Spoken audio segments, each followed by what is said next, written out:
Okay, welcome everybody to Emotional Warrior Radio. I have with me today my second guest and interview with someone that I am deeming emotional warrior, meaning that they have come through so much in their lifetime and gone full circle in developing themselves after serious trauma or serious hardship.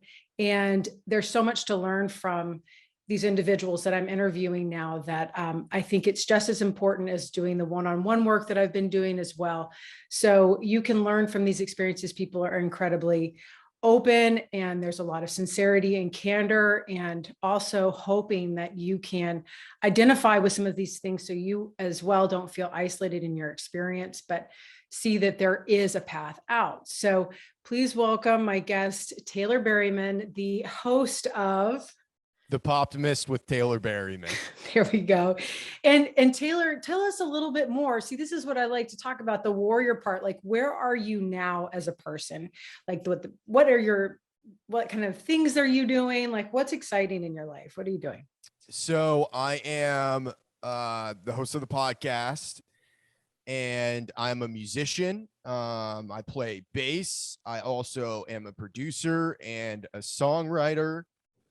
So I do a bunch of different music things. I've always been interested in music. It's always been one of the things I've used to kind of get me through life.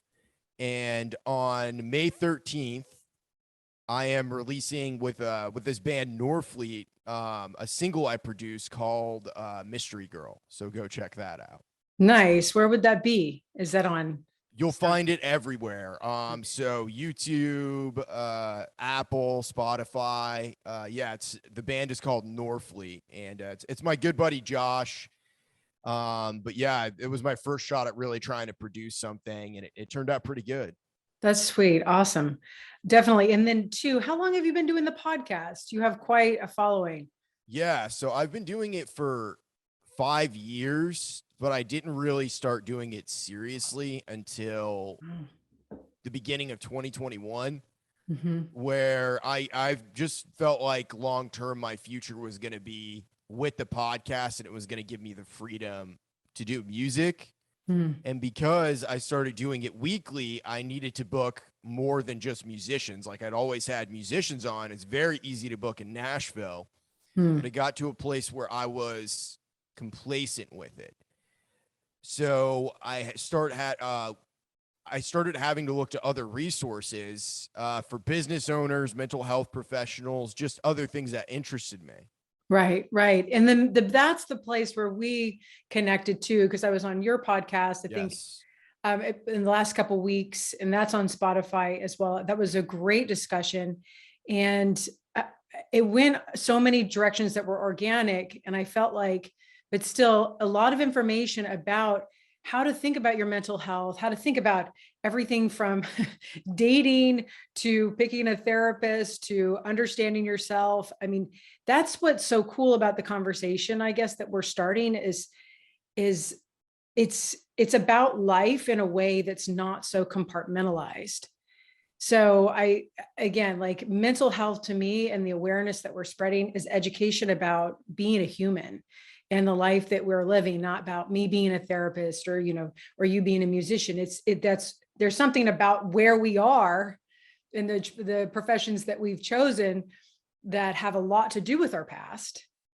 But I think when we're doing this work, we're really able to speak to our human experience, which so many people, again, have been really tied up in keeping that behind closed doors and playing the roles of student, of a role in the family, a role professionally.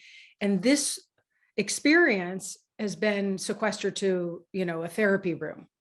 So I'm really happy that, you're doing this work too. I think the more people that can speak openly about this and see how important it is, the more that we're able to reach. So one of the topics that I found in the podcast that you sent me about, talking about your experience, and maybe you can give us a little bit of a background, was, and I'm going to use an old Freudian principle because I think it's easy to use and it's a simple metaphor that's I think represented again and again. It's called the superego, where we need to talk about that. We need to have more of a conversation about what is our inner authority made up of, and who tells you what to do in your mind, who talks, what type of voice, what kind of thoughts come through when you are waking yourself up in the morning, when you make a mistake, when you feel insecure, when you're not feeling good about, when anything negative happens, what's the voice like? And what's going on there? Because a lot of times the superego is tied to a lot of different mental health disorders, but I think we have to start looking at it differently as, well, what is it really made up of? Because dealing with depression with an SSRI, or dealing with depression with understanding where this is coming from, I think need to coexist, if not really look towards the past in some ways to integrate that information. So that's where I kind of want to lead off and then see where we go. And so I think talking about your experience a little bit from 0 to 7, and the father figure that you implicitly, unconsciously, experienced, meaning like you were the sponge for. Yeah, no, for sure. I think of the super ego, it's like a reptilian response. You know what I mean? It's like a primal part of ourselves, like just an unaware part that we don't consciously choose. You know what I mean? And Right. like, people talk a lot about free will, and I do believe in free will to a certain degree. But what is free will in regards to the superego? You know what I mean? But yeah, so like, to start off, just like a background on my childhood. So I don't really have a relationship with my mom anymore. My biological father, he was a drug addict, and a police officer. So my earliest memories of him are really just him never being around. He wasn't there. And when he was very unstable and erratic, because he was a drug addict. Right. And right there we see, and you spent how long with him, until what age? I think it was maybe 6. Before that had to, that's not going to last for long. But I think that you already are mentioning the contradiction that we experience. And in this idea, I think superego is also full of, especially if your representation of it was supposed to be an authority that is respected, that has power, that protects and serves, but their behavior underneath that people don't see is completely corrupt, destructive, terrifying, all the things, loss of control. So that's an unavailable, and all of these things. So this is where I think people really start to struggle when you don't have a positive representation, when you don't have a representation of a father figure or an authority that you look to emotionally from the very beginning to, supply this primal part of your mind with rational judgment. You're left with what? I mean, and I think that that's kind of that's the question, is like, what do you fill that space with then? Because a child can actually see that this is not something they're not able to hold on to and respect. This is hypocrisy. Yeah. Well, for me, it was just like, I didn't even know that had existed until, like, because after my mom divorced my biological father, she got remarried to a guy who beat her every single night and was a bad alcoholic. So she got into that relationship, and that was probably for about a year. And then she left him and started dating, like, who I say that the man is that my dad is. So like, she got remarried a third time, and with this particular guy, like, my dad, he was in the Navy. He adopted me. He was my father figure. So I was very lucky to have that. I feel like that's not typically what ends up happening in those situations. You just see, like, especially for young men, Like they just further and further go off the Right. reservation themselves if they didn't have that. But I had someone who was like, no, you got to do this, try this, fix this, and was also very supportive, encouraging, and nurturing.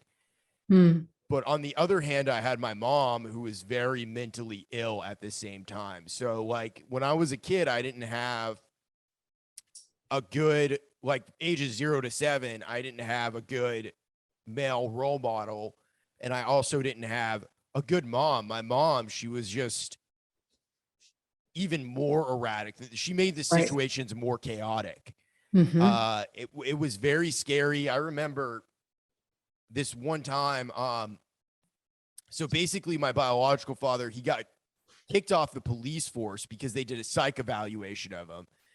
Right. He was going crazy because he had done a air quote cocaine bust where he kept the cocaine and was starting to sell it. And he was Hmm. doing all this crazy stuff in the background.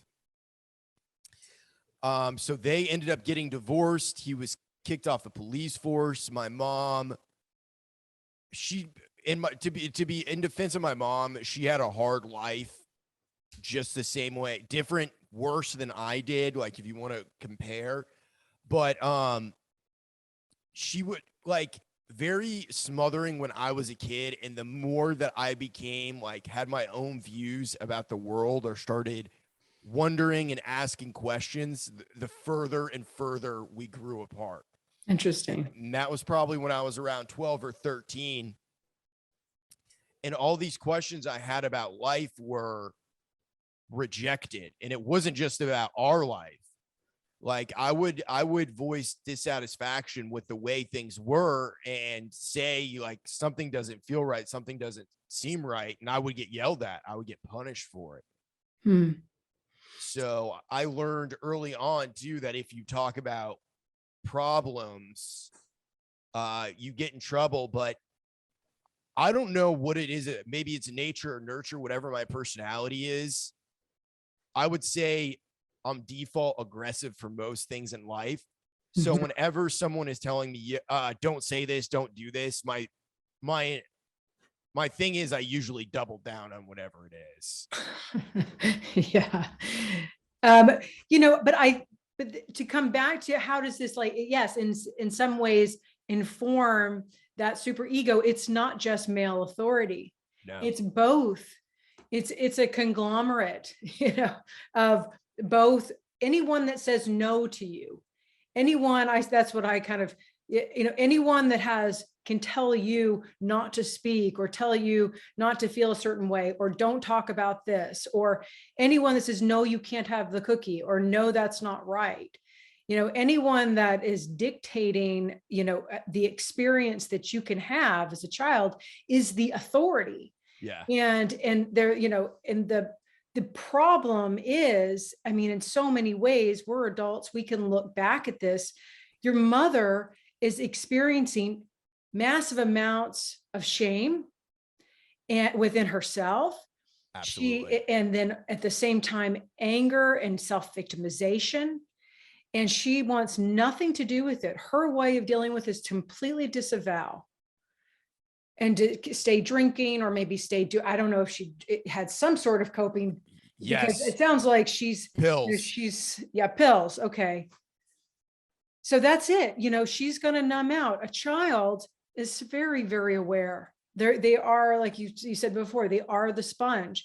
They have all of these questions and they're really trying to figure out what's going on. We're meaning making machines. And I really feel that in some ways it's like, okay, so instead of making meaning for your child and letting them know that that was a mistake and this is difficult, but now we have, this person helping us in our lives, but, we can understand that in this way.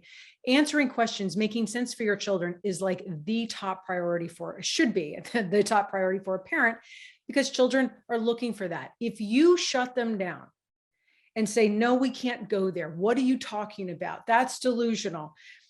Let it go. Whatever your defensive spiel is, the child is left with chaos in their mind about the Yes, emotional experience, how they did it. They're going to take it personally. they're not going to be able to let it go. It can turn into obsessive thinking. It can turn into, again, starting to feel like there's something wrong with me.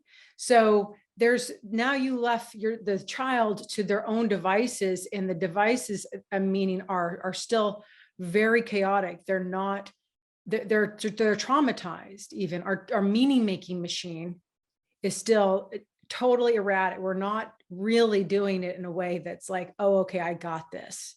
And I think we Yeah. struggle with that a lot. Yeah, no, I absolutely did. And I think the interesting thing is too, like, I had an automatic, like, as I headed into my teen years, I had a huge distrust of authority. So Mm-hmm. I didn't want to listen to anybody. I wasn't really like a bad kid, you know, I didn't get into trouble or anything like that. I guess the kind of trouble I would get into was just questioning the systems and seeing whatever the flaws were and whatever the systems were at hand, and pointing them out to adults that were around me, whether they be teachers or administrators or any of that. Mm. And I was armed with intelligence, really. I was armed with intelligence and a wit that I didn't know how to handle at that age either. Mm-hmm. So I was almost too smart for my own good. Well, what do you think that you were doing? I think that's a kind of, that's a very clear example. Oh yeah. You went around pointing out flaws in other authorities. What was the Yeah. feeling you got to have when you did that? I guess if really like being honest with myself, it was feeling like I had some kind of power or control in life, you know, because I had zero power and control at home.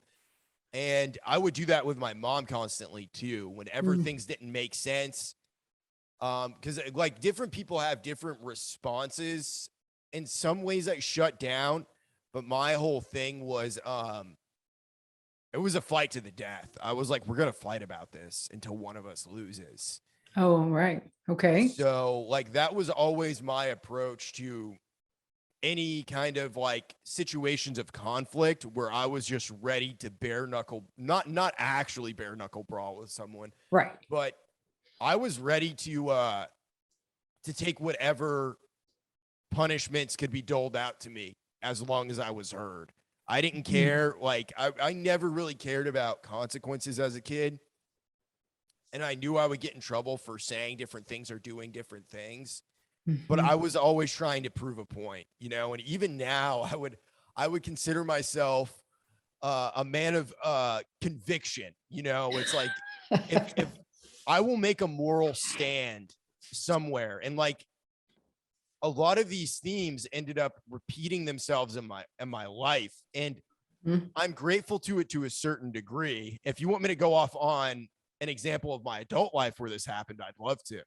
You would love to? Oh, yes, Yeah. please do. Continue. So I was already in Nashville. I was working at an apartment complex. I might have talked about this on the podcast episode that you listened to. I'm not sure if I did or not. Okay. But basically, there was a situation. This was the most corrupt line of work that I was ever involved in, was working for apartments. It was so scummy.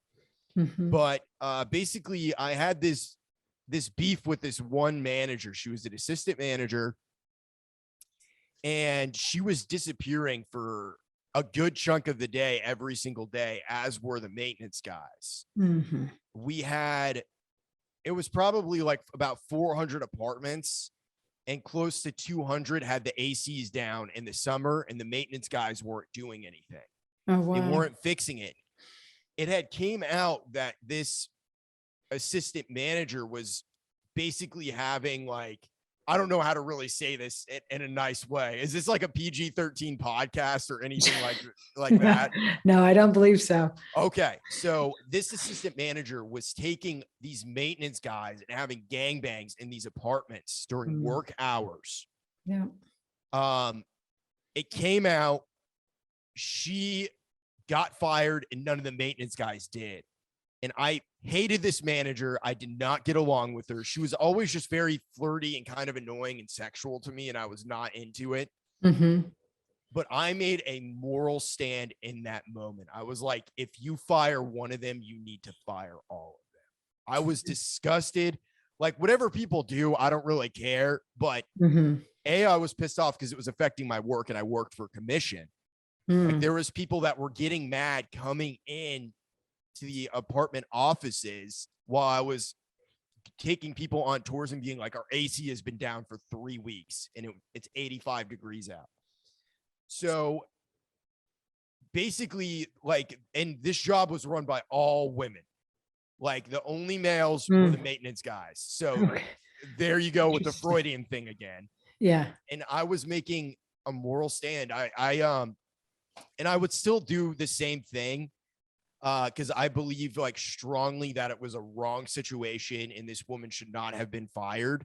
I mean, she was predatory, I feel like, in what she was doing, as were the maintenance guys. Mhm. But I just believed I was like willing to die on this hill. And I was the only one who was saying anything. Wow. Everybody knew. It was like a whole thing. Everybody was talking about it, but I was the only one who was saying, this is wrong. This is illegal. And I put a giant X on my back when I did that because I was not willing to play ball with them. Okay. I was no longer willing to play ball and do all the shady stuff that they wanted me to do. They would ask people to alter paperwork and lie and all this stuff. And they tried to write me up multiple times to fire me. I eventually did get fired from this job. Wow. But anytime they sat me down to try and write me up, I stood strong in my conviction. I was like, I feel like I'm being targeted because I spoke up. I was like, I only want to talk about this in writing. That's when I learned anytime dealing with a business, get anything in writing. But yeah, and they would try and write me up and they would pressure me into signing like these papers saying I did this wrong or that wrong. And I said, no, I was like, I'll only sign that if you guys write down that you had fired a woman who was performing like sex acts on men during apartments during work hours. And I feel like I'm being targeted for speaking up on that. Right. And it was so, I don't know what it is, but I feel like it's almost a blind conviction that I have that saved my ass so many times. Cause I don't know how I survived even that situation other than just being like, this is the only thing I really knew is that this is wrong. And it disgusts me. The fact that this woman got fired and the guys didn't get fired. Right. The blind conviction, and I think the die on the hill and the fight to the death and these kinds of all of these like idioms that you're using speak to an experience. Yeah, absolutely. They speak to like, and this is where I think that a lot of times what I find is that before we take the seat of our super ego, we really embody that seat. We have to see who's there first. Yeah. And the person that we've created, the thing, the object, whatever, the psychological construction that sits there now is full of this need for power. Yeah. And to put themselves out there at this distance. So this is the thing about, and I want to kind of bring it back to the trauma aspect of things. Yeah. When you feel completely threatened, when you don't feel that people are protecting you, that they could destroy you emotionally, or that they're trying to, your, what I call your tolerance for pain, your tolerance for, anger, your tolerance for, even fighting to a certain point is really stretched, like beyond where usually people feel anxiety and say, it's probably time for me to go. I really don't. There's a lot of different options, but there is something about this that you're able to feed this part of you. Yeah. Right. And these experiences, they're gratifying something, and you're sticking around for that fight. Yes, 100%. Because like now with perspective, I ended up staying at that job for another year after it happened. I'm so surprised. Yeah, that's very indicative of this. So I was there and I was ready to always fight. And like, they would come to me with 9 million different things of what I was doing wrong. And I'm the kind of person, if someone comes to me and says, oh, you need to fix this, I'm super open to that. Even at that age, I was 24, 25, very open to that. But it was to the point of harassment.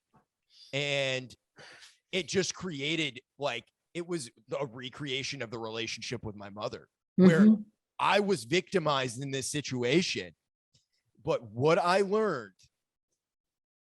the biggest thing I learned from this was breaking even is a victory in getting away from a bad situation. If you can break even and get away from something, you're way better off. And this was like right at that time, I was starting to shed the pain, because this was a huge trigger in my life for that growth and that change. Right. And there was other things going on in my dating life at the same time, where it was all these repeated themes kept happening. And I'm honestly surprised that I realized it. I knew I was in so much emotional pain that I had to change. I didn't care what I had to do, or even if the pain got worse. I just wanted to get through it.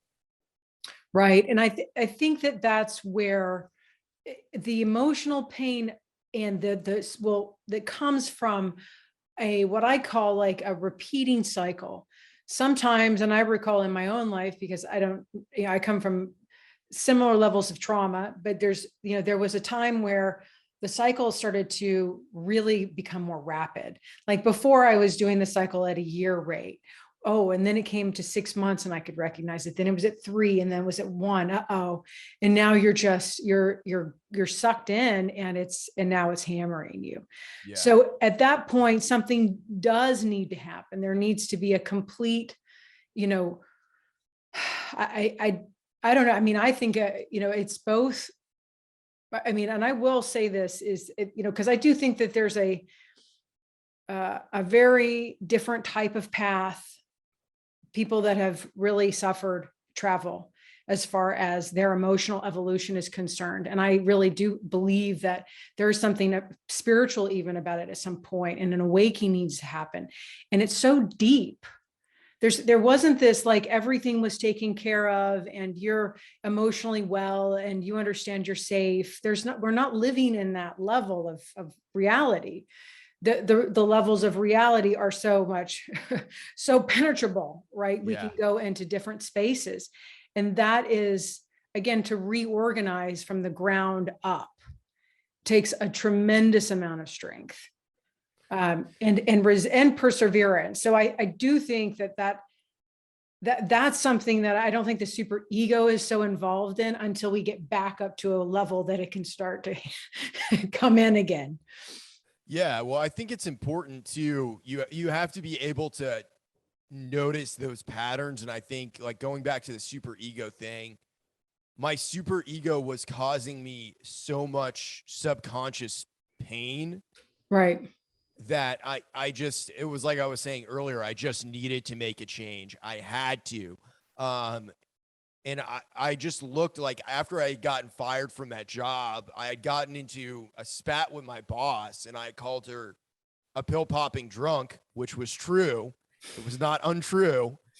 That I realized, like, how did I end up in this situation for so long? It was like being in an abusive relationship. Incredible. Like, I was being mentally and emotionally abused by this job, and they really praised all of my worst, like, lowest form traits as a human being too. Like, because it was a sales job, and you could do sales in a moral way. But they like encouraged me to be sneaky and underhanded and to trick people, and they liked it when I did. Right. And I was good at it, of course, given the situation that I had grown up in. It was just completely a survival mechanism. It was the lowest form of myself, and they praised me for it. Well, but in some ways too, I think that's really symbolic. People can understand this in general, as the narcissistic mother is generous with praise when you are a good servant of the gossip, of the malice, of the denial, of serving, as the container for their shit. Now, when it comes up to, a work environment, I can see now that passion that you had to stay, we call this like mastering trauma, but I also call it an autoimmune like response in the brain, because there's no mastering that. You're never going to get the person to see you and understand themselves and say, oh, you're right, Taylor, I was wrong. Like, which is the ultimate thing for the like a tyrannical super ego is to get the I'm right. And you say, and narcissists saying they're wrong. Never happens. Never happens. Well, that's why I was saying that breaking even is a victory when getting away from that situation. Mm-hmm. And it was so tied up. Like, I was living at the apartments, so it was just an area where they knew they had a certain level of control over me too. Wow. And yeah. It was horrible. It was horrible. And of course, being in Nashville simultaneously, I was just on Tinder, going out on a ton of dates, hooking up with girls, and I was getting into crazier and crazier dating situations. And it was so far morally removed from the kind of situations I wanted to be in. You know what I mean? I was just so why am I even seeing this person? And I mean, I could go into a whole thing about dating and relationships in regards to my mom. Because the one thing my counselor told me was, or my therapist told me was, he said, you're never going to have a healthy relationship as long as your mother's in your life. And looking back on that now, he was saying that you're not going to realize what the pain that you're in that's caused by your mother until after you're out of that situation. Mm-hmm. And two, I want to mention this because I've worked with men on this issue before, and I found that even if they are looking for love and companionship and a partner, all the right ideas, what's actually symbolized at a deeper level of their mind is the archetype of their mother that needs to be deconstructed, because it's both what she never gave them and what it is she was. So it's this evil, depriving thing. Then you're dating this woman and, she seems nice, but then she does this kind of weird thing over here. And you're like, what's that? Again, there's also kind of a disgust in the symbol of woman too, because you're trying, but if you haven't really worked through, I think, individuating your identity, right, from her way of projecting herself into you. Absolutely. Yeah. Well, it's a combination of disgust and attraction. Right. You know what I mean? Which is a deadly combination. Yeah. There was this one particular dating situation I got into. I was probably 20 or 21. And it was this girl who, looking back on it, she had a lot of trauma herself. Surprise, surprise. But she was really just mean to me and put me down a lot. But I was used to that with my mom. So that was what was familiar with me. And I was like, oh, she loves me and I love her and we're going to be together forever and all this stuff. But here's the way that this ended, it was a cold, hard bitch slap from reality. She had joined the military and was away at training camp and had contacted me and was like, hey, I need to talk to you about something, which is never good. Right.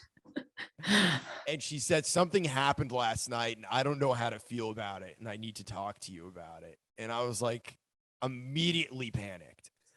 I was living in Colorado at the time. And she had told me she had a threesome with these two guys that were in the military with her at this training camp. Mm. And it triggered a psychosis for me that I didn't even know was possible that I could go into.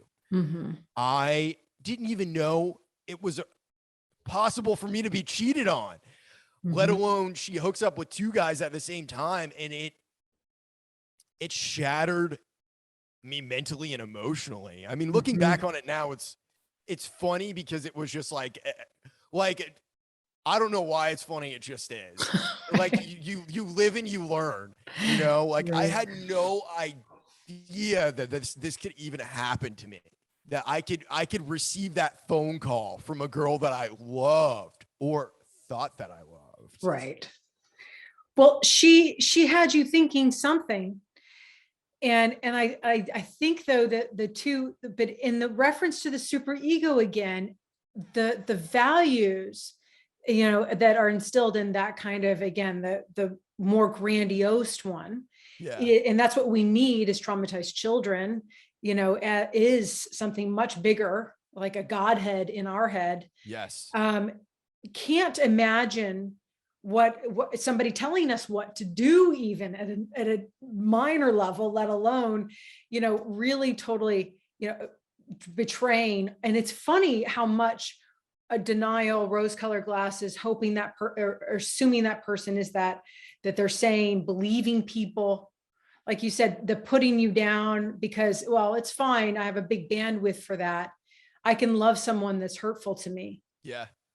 But then it just is a huge, I also find that the superego and psychosis, you know, go hand in hand, where, you know, if somebody really violates a value or a boundary, that becomes a boundary violation, like all hell will break loose, meaning that I want to destroy you right now. That's or destroy the situation, or just rip it to shreds. And like, that's why I call it kind of a superpower. If it's not handled in a way like you obviously bring it back down to size and understand this is a good thing, because now I'm not going to be with this person anymore, wasting my time. Yeah. So what it triggered for me, and at the time, like I couldn't even compute what was happening, but this episode of like psychosis was also somewhat drug induced because I was in Colorado and smoking weed constantly back then. And it was like high grade medical stuff. Right. So I was just so blindsided by this. And looking back on like the apartment situation, that was more of like a long-term IV drip of psychosis. Right. This was an immediate, like, you just got hit by a bus. And plus I was younger when that happened too. So, but I had said things to her that I would never even repeat to another human being. It was a moment where I was the worst version of myself again. And I was so heartbroken and my ego was so shattered, right, that I didn't know how to even compute. Right. I was just dumbfounded. Well, but again, I think it's important to understand, though, your ego being shattered is not this is why I'm very passionate about emotion, because I really find it to be minimized, marginalized, defended against. And again, emotion is incredibly powerful. It motivates our actions, our thoughts, you know, it really is like a grade of gas in our tank, you know, and when the ego fragments like that, that's you're destroying, you know, that's not like, that's fight or flight. So I guess in some ways what you're saying during that time is you're fighting instead of flying. So the fight is, you've destroyed me and now I must destroy you. I mean, meaning like I have to fight for my life. Mutually assured destruction. Yes. Yeah, exactly. Yeah. So I think that this is why, in some ways too, I mean, the act that she did and the act that woman was doing and your mother and all sorts of, where in, why is this showing up again and again for you? And certain things that you also were struggling with. So this is where it's like you're really looking, I think, too, at what's love, what's being lovable, what's loving, what is that emotion? Because it's sometimes when we are denied it, we only find it through merging states. So mentally merging, even with looking at something or talking to someone or being close to someone, but also physical. You're just immediately wanting to merge in order to, and women suffer from this a lot, not being able to speak, especially codependent women, to their feelings or having, proper understanding of themselves. So there's a boundary.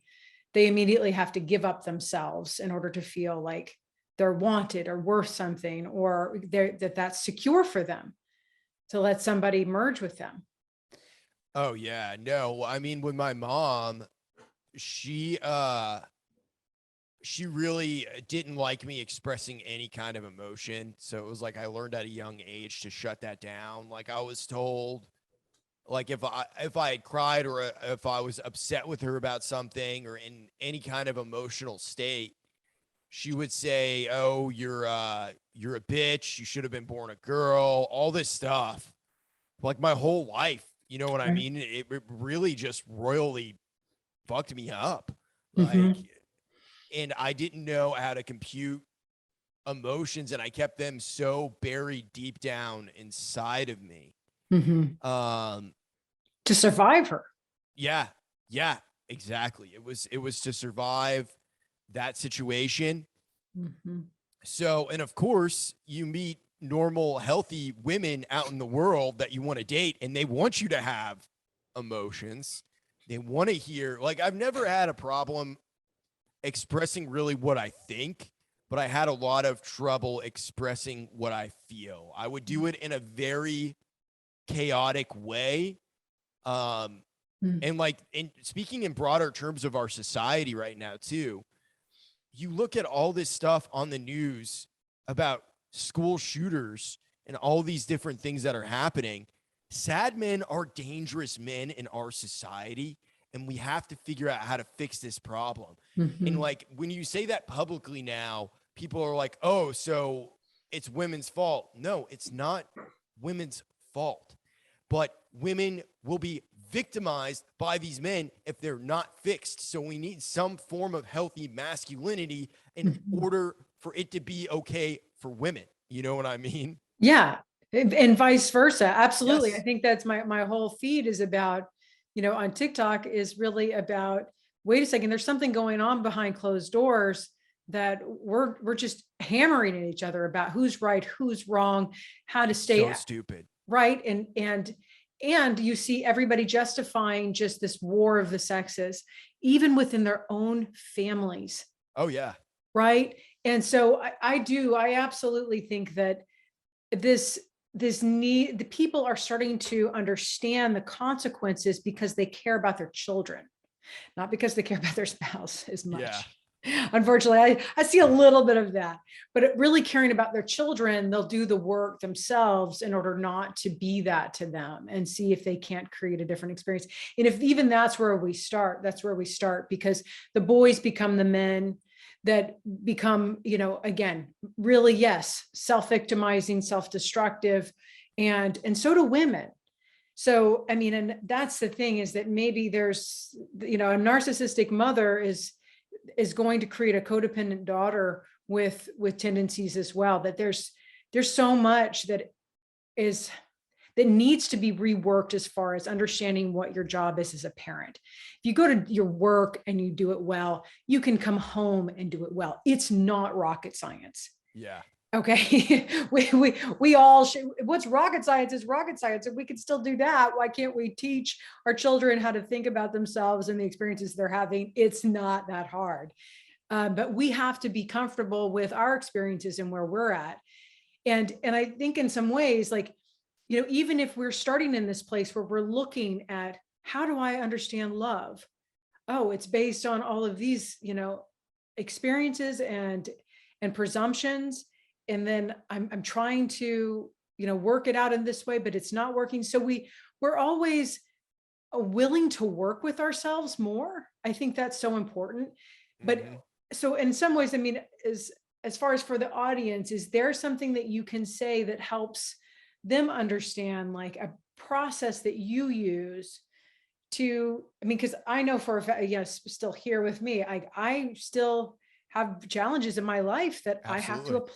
apply my skills to every day, or sometimes slip back. So, Well, I think a big thing for me is journaling, mhm. just getting out of my mind how I'm feeling on paper and being able to let it out and work it out in real time. That is huge. I mean, of course, therapy, like I always recommend, like anybody go to therapy. Mhm. It's just good to have a way to let things out. And for me, I was lucky to have an outlet in music. Mhm. So I had that, but I think just finding something that you can kind of do to express yourself with the arts is good, whether it's painting or drawing or writing, whatever it is. Right. So, what I'm hearing though is like there needs to be an expressive outlet, Absolutely. 100%. verbally, mentally, emotionally, creatively, and that in it of itself then is self-organizing. Yeah. It's integrating, your experience. And as long as there's this outlet, you can continue to grow. And I think too Yes. that the idea of journaling, for the sake of, again, trying to take a kind of a feeling or a thought form, which maybe we can have like in our minds in some ways, like, oh, okay, I get it. I get it. Why would I need to write it? But you don't get it yet. If it's not verbalized, mentalized, then a lot of times it's not organized enough to really communicate it to another person effectively. And like you said before, it comes out kind of chaotic, especially Yeah. in the beginning. So this is a great way of like practicing before you really speak to your partner as well, or anyone really, I mean, about something. No, I think it's super important to get those ideas out and to be Mhm. able to look down on them and like read back on them and see like, okay, what I would always try and do is figure out, how am I wrong about this? Like, how am I wrong in this situation? Mm, And then it's like the scene of a crime. Whenever I have an issue in my life, I feel like I have to go back. I'm like Batman, doing the detective work. It's like, okay, this is over here and this is over here, and these two things don't make sense, but they're connected somehow. right. Right. But and then I think bringing this all full circle is starting to create a sense of self-empathy and Yes. understanding when you're being critical of Yes. yourself, and also considering that you never knew. This is the first time you're seeing with fresh eyes. Like the mind just doesn't present itself to you that way, or events need to unfold. Experience must happen for you to connect the dots. Yeah. So, Absolutely. right. So the I think minimizing of shame and self-criticism, and understanding that it all is there regardless of other people experiencing it or not comparing ourselves to others, and knowing that our emotional experiences is really important for us to evolve. And this is where, like I say, individuation, becoming an individual that is not your mother or not your father, and taking all of these experiences to become, not this is kind of the exercise of autonomy and being like a sovereign entity, where you've really done so much work by the end that you can look back at that and say, I'm really no longer identified with that experience, though I can reference it with empathy. Yes, for sure. I think empathy is really the key word there, because empathy was never something like in order to have empathy, you have to be shown empathy. Mm-hmm. And I had no empathy growing up. And of course, everything was a big secret as far as what I was thinking and what I was feeling. So it it's hard for me sometimes, even still, to be like, I do have that self-critical voice, Yeah. but honestly, it makes me very productive. And I can feel now where I'm like, I'm kind of abusing myself with this voice right now. Yes. But that is from learning, learning that I have a tendency to do that and be very self-critical. Yeah. And I think that that's what we'll end in some ways too. That's exactly the switch you need to have. These can be superpowers.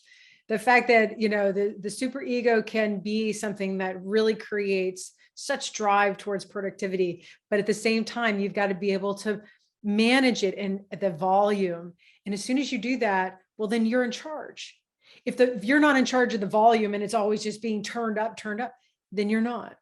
So that's the fun part of being gone through. I mean, having to go through so much, you actually do have, I think, a incredible repertoire of emotional experiences you can draw from to push you to new heights. So Absolutely. yes. All right. Thank you so much, Taylor, for this conversation and discussion. I think it was Thank incredible. you. I appreciate it. Absolutely. And we will talk again, I'm quite sure. For sure. Bye, everybody.